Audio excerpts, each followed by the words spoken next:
Hello everyone, আসসালামু আলাইকুম। সবাইকে শুভেচ্ছা জানিয়ে শুরু করছি আজকের রেসিপি।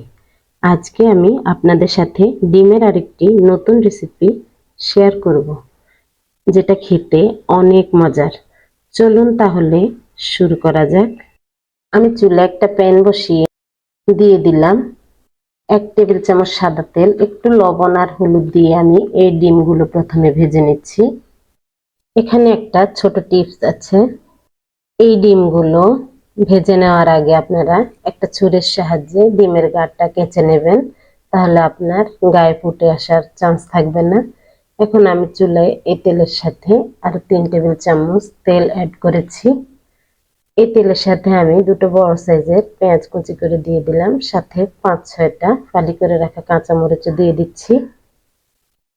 এখন এই পেঁয়াজগুলো নরম হয়ে যাওয়ার পর দিয়ে দিচ্ছি 1 টেবিল চামচ আদার পেস্ট, এর সাথে 1 টেবিল চামচ রসুনের পেস্ট। এই আদা এবং রসুনের গন্ধটা যাতে চলে যায় আমি কিছুক্ষণ তেলের সাথে ভেজে নিচ্ছি।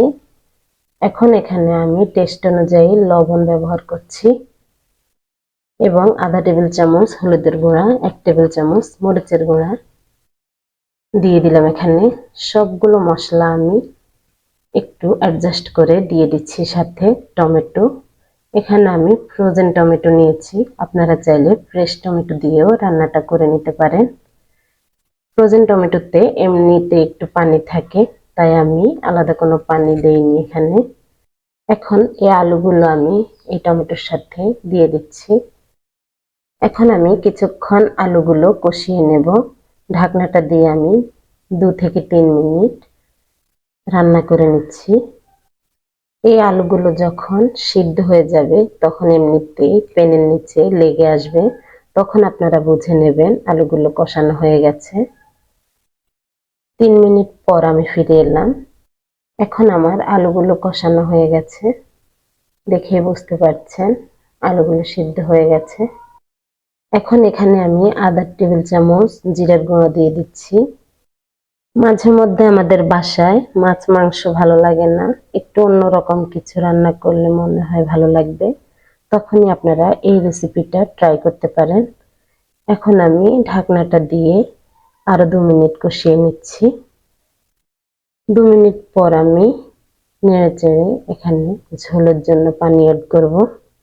আপনারা এই ডিমের রেসিপিটা বাসায় ট্রাই করে দেখবেন, একটা অন্যরকম রেসিপি, খেতে ভীষণ ভালোই লাগবে।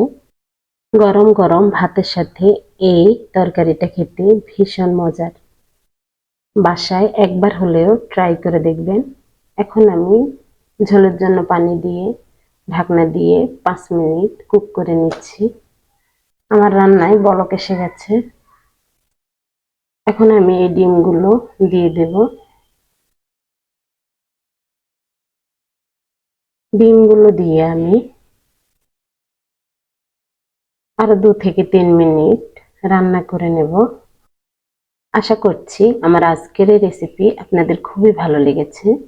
ভালো লাগলে অবশ্যই লাইক এবং কমেন্ট করতে ভুলবেন না, এবং ফ্রেন্ডস এবং ফ্যামিলির সাথে বেশি বেশি শেয়ার করে নেবেন। তো এখন আমি ধনিয়া পাতা ছিটিয়ে দিচ্ছি এর মধ্যে। আমার রান্নাটা প্রায় হয়ে গেছে, এখন আমি সার্ভ করে দেখিয়ে দিচ্ছি। এরকম এই রেসিপিটা আপনারা গরম গরম ভাতের সাথে পরিবেশন করবেন। একদম অসাধারণ একটা রেসিপি। তো আজ এ পর্যন্তই। সবাই সুস্থ থাকবেন, ভালো থাকবেন। আল্লাহ হাফেজ।